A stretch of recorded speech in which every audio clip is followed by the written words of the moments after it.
మీ బంగారం తాకట్టులో ఉందా? విడిపించుకోలేక ఇబ్బందులు పడుతున్నారా? అయితే మీ బంగారాన్ని వెంటనే విడిపించి కొంటాం. గణేష్ గోల్డ్. మీరు సంప్రదించాల్సిన ఫోన్ నంబర్లు 9160-266-916, 8712619507.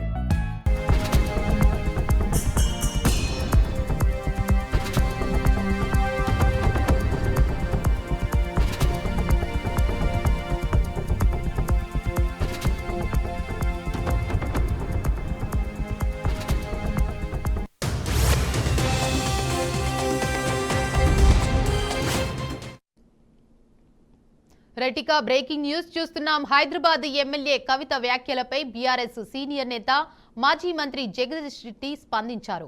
గత ఎన్నికల్లో నల్గొండలో గెలుపోటములకు నేనే బాధ్యుడినని స్పష్టం చేశారు.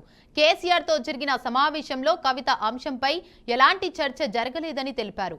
కేసీఆర్ లేకపోతే కవిత కాదు, మేము కూడా లేమని, కేసీఆర్ లేకుంటే బీఆర్ఎస్ పార్టీనే ఉండదని స్పష్టం చేశారు.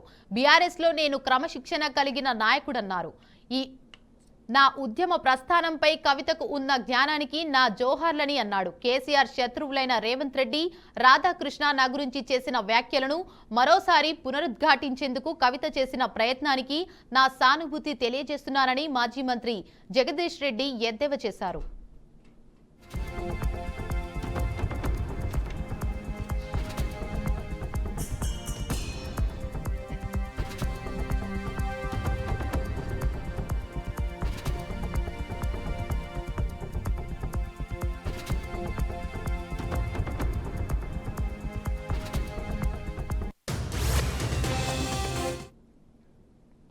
రెడ్డికా, దీనిపై మరింత సమాచారాన్ని మా ప్రతినిధి బాసిత్ అందిస్తారు. చెప్పండి బాసిత్. దేవిక, తెలంగాణ రాజకీయాలు ప్రస్తుతం వానాకాలంలో అగ్ని రాజేస్తున్నాయి. ఒకవైపు బీఆర్ఎస్ కాంగ్రెస్ ల మధ్య జనకజర్ల ప్రాజెక్టు వివాదం రచ్చకు దారి తీసిన విషయం తెలిసిందే. దీనిపై ఇటీవల ఏపీ మంత్రి నారా లోకేష్ చేసిన వ్యాఖ్యలపై బీఆర్ఎస్ తో పాటు కాంగ్రెస్ కూడా కౌంటర్లు ఇచ్చాయి. మరోవైపు బీఆర్ఎస్ పార్టీ నుంచి చాలా రోజుల నుంచి అంటిముట్టినట్లు ఉంటూ ఎమ్మెల్సీ కవిత హాట్ కామెంట్స్ చేస్తూ తరచుగా వార్తల్లో నిలుస్తున్నారు. ఈ క్రమంలోనే మరోసారి కవిత చేసిన వ్యాఖ్యలు తెలంగాణ రాజకీయాల్లో హాట్ టాపిక్ గా మారాయని చెప్పొచ్చు.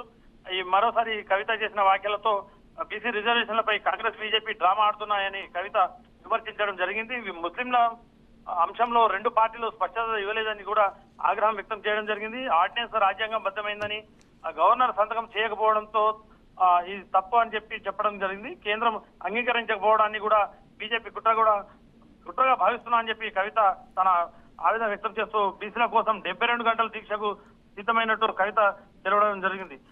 ప్రస్తుతమైతే గవర్నర్ ఆలస్యం వల్ల రిజర్వేషన్లు నిలిచిపోయాయని విమర్శ చేస్తూనే బీజేపీ ధర్నాలు చేస్తున్నదే విడ్డూరం అని ఎద్దేవా చేయడం కూడా బీఆర్ఎస్ నేతలు మౌనం బాధాకరం, కుట్ర, అనుమానం అని అభిప్రాయం వ్యక్తం చేశారు. తాను ఒంటరిగా మారేందుకు కూడా కుట్ర జరుగుతుందని కవిత తమ ఆరోపణలు కూడా చేయడం జరిగింది. ఎంపీ రమేష్ వ్యాఖ్యలు అనుమానాస్పదంగా ఉన్నాయని చెప్పి లేఖ లీక్ చేసిన వెనుక కుట్ర ఉందని చెప్పి మరోసారి బాంబేల్చిన ఈ కవిత వ్యాఖ్యలు ప్రస్తుతమైతే తెలంగాణ వ్యాప్తంగా చిచ్చు రేపుతున్నాయి.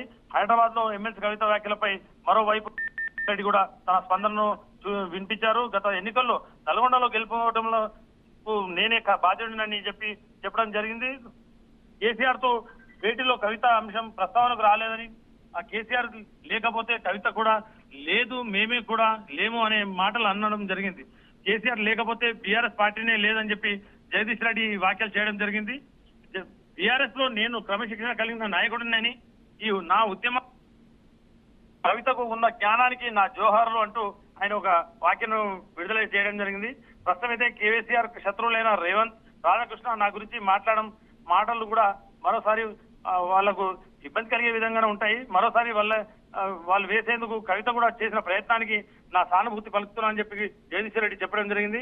ప్రస్తుతమైతే బనకచర్ల ప్రాజెక్టు ప్రజా ఉద్యమాలపై కేసీఆర్ తో చర్చించడం జరిగిందని చెప్పి జగదీష్ రెడ్డి ఘాటైన మాట్లాడడం జరిగిందని. Right, thank you Basit.